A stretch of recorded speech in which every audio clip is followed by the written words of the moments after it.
för räckball så kan det som tattar ja.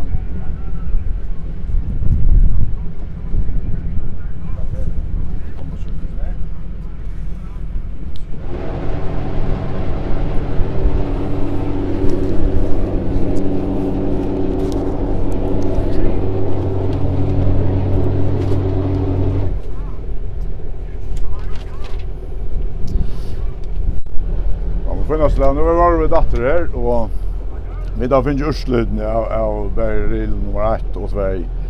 Regel 1 här var det Speckven som vann vid 2-24-26. Nummer 2 George Hafregren vid 2-1-16. Och Söjli hade 2-12. Falkgren blev nummer 4 vid 2-3-35. Och Sola nummer 5 vid 2-5-08. Så George Howard nummer 6 vid 2-8-22 och Silja nummer 6 vid 2-0-0 och Svaneren 3-0-5-18 och Marianna 3-0-8-08. Och Real 2 här var det Junkaren som vann Öyle Jauner vid Kott 2-2-12 var Junkaren och Kottler kom nummer 2 vid 2-2-15 så det var 300 delar mån.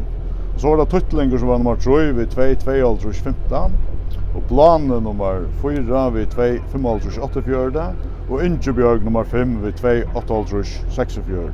Tampargers nummer 6 vid 2-9-0-9 Rönde Frya hei tøyna 3-0-0-19 og Raukeren hei 3-0-9-22. Og det gjør så til at vi får 5 tar fremst og i her som bare rillen og vi og i finaleomfæren. Og vi har ikke finnet nummerne av dem, men det ser ut som Speckven ligger i myene, og så Kottler nummer 20.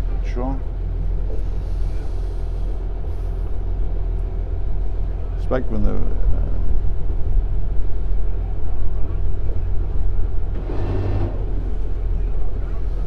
Kopplar nummer 20. Solan 13. Solan 13. Hafregren 6. Hafregren 6. Falkgren 85. Falkgren nummer 5. Plane nummer Junkaren nummer 8. ja. Söjle och nummer 6 eller nummer 4. ja, tar vi det att han Ingebjörg. Söjle nummer 6. Söjle nummer 6 och Ingebjörg nummer 4. Tuttlinger och Blane nummer 12. Nej.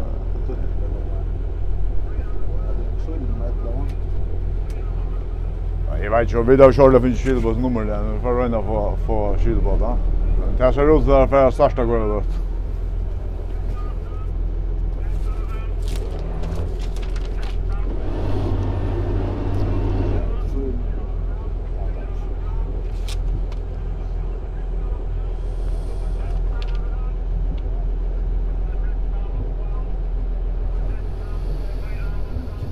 Björg och Tuttlinger.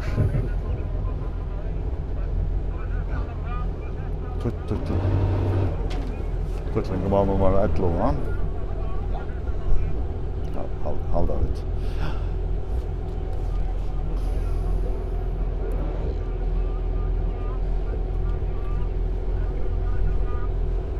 Ja, det får jag väl gå det och det ser väldigt gott ut. Ja.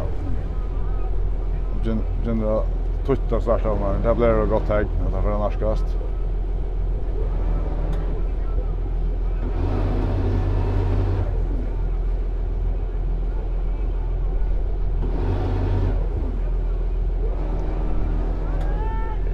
Det är trudje båtar som han har röra för det vis. Det är väldigt synd så. Men nu skejt han. Där kommer alla från starten nu. Det ser ut som Tuttlinger fick en gåan start. Kottler fick en gåan start. Och Speckven är Ragnar och Sinter. Det är Tuttlinger och Kottler som har lagt sig upp då. Där är utvinna halva Boston framför in där. Så kommer in Röjle Jauner. Det ser ut som Ingebjörg Drakna.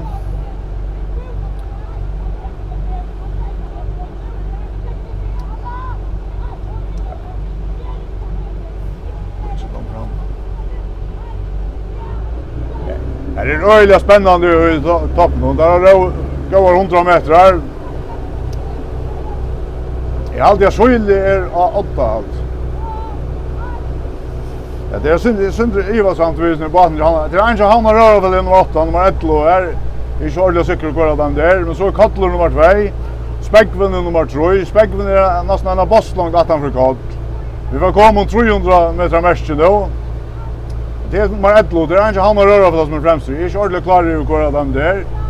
Men så är Kattler nummer 2 och baden han har röra väl ut en halva boss långt framöver nu närskast 230 meter.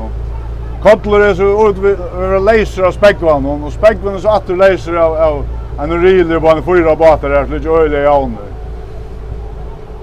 Så är det tvär han har rört som är Ragnar Näkabursjord, Ingebjörg nog attast. Men det är öle spännande i åtten och han närskast. Det ser ut som vet fan runt 200 meter mest då. Det ser ut som Kattler tar in och andra båten han har rört och Speckvan fyller ju honom. Det är väl en öle kapping då kommer normal. Det är en halv 100 meter efter Räggvan då. Det är öjligt spännande. Här är en stor skoter om hon.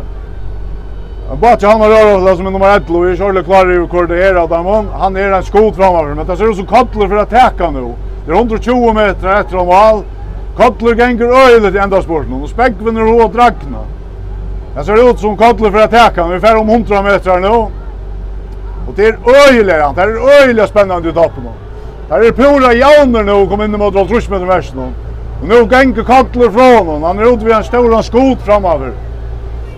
Jag har aldrig Kattler för att vinna den där åren så ser det ut. Men det är svär efter oss när han har varit någon. Det är öjligt spännande.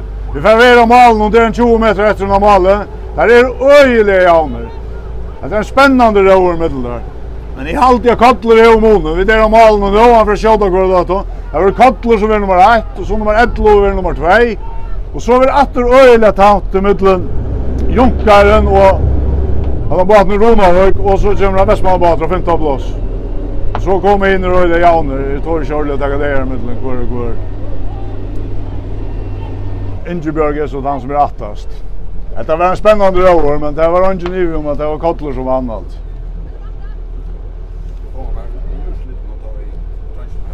Ta i dronjen för Räggva så kom vi ända i ursluten och tog in och det var en spännande rör. Det är spännande rör.